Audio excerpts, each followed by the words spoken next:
Hi, this is Charles from Final Gravity, and this is my playlist for the week of February 9th to 15th, 2026. The first album I listened to last week was Rainbow, their 1976 album Rainbow Rising. Ritchie Blackmore was a member of seminal hard rock band Deep Purple.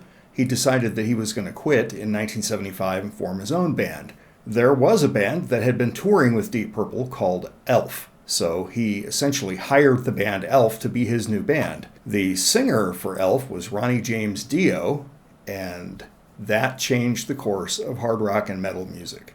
After recording the first Rainbow album, called Ritchie Blackmore's Rainbow, he fired the entire band, except for Dio, and hired keyboardist Tony Carey, bassist Jimmy Bain, and drummer Cozy Powell.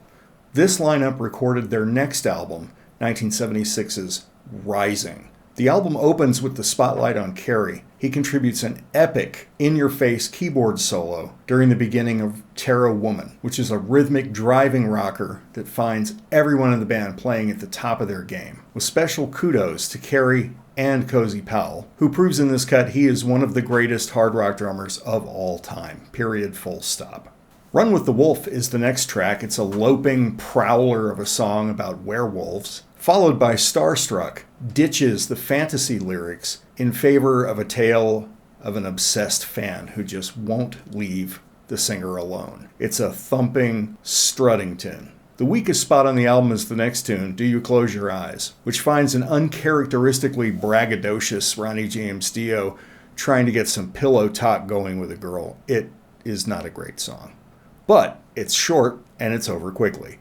Next, we get to Stargazer. The track opens with a furious clatter from Powell on the drums, before the whole band crashes in and goes exploring exotic Middle Eastern scales in a way not dissimilar to Led Zeppelin's Kashmir, but going much farther in a rock setting, blazing a trail through the unknown that will be followed by many metal bands in the future, with their harmonic minor mode explorations under their fingers and wizards in the lyrics. It's a monster track, and it's long, but it is absolutely worth listening to. It is one of the greatest hard rock songs ever recorded. Yes, I'm saying that. How do you follow Stargazer? Well, with A Light in the Black, which is nearly as long as Stargazer. Lyrically, it wraps up the tale that started in Stargazer.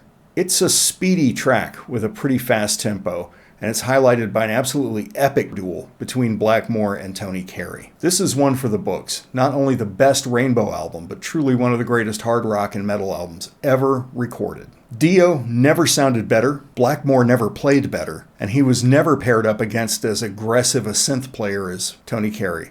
And Powell, he was always good, but he is on fire on this album. It may be his best recorded performance. Absolutely essential. Next album I listened to was Fallujah, Xenotpah from 2025. I have discussed them briefly here before, so I'll try to keep this fairly short and sweet. Technical death metal. I never would have guessed I would be listening to it, but here we are in 2026 and nothing really makes much sense anymore. There's so much shade and variety here, way more than you would imagine from the subgenre label that they've been slapped with. You'll find atmospheric parts, clean singing, layered harmony vocals, and then bam, in a whiplash moment, there are death growls, arthritis-inducing, knuckle-busting guitar riffs, and superhumanly fast and accurate drumming, often in the same song. Opeth was the band that finally made me get over my aversion to death growls, but that was many years ago. Lately, Rivers of Nile, Blood Incantation, and now Fallujah are opening my ears to a subgenre I had always been uninterested in due to their vocals. But it's their envelope pushing that's fearlessly bleeding into other genres that I find fascinating. The next album I listened to was Carnivool in Verses from 2026. It has been 13 years since this Aussie outfit released an album.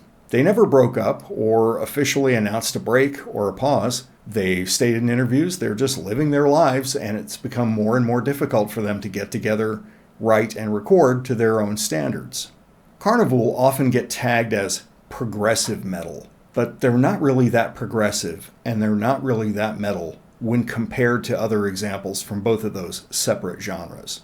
But they do have a metallic attitude and plenty of metal noises in their toolbox, but they're not afraid of melody, and yeah, They like to go with non-standard arrangements and extended songs, so maybe progressive metal?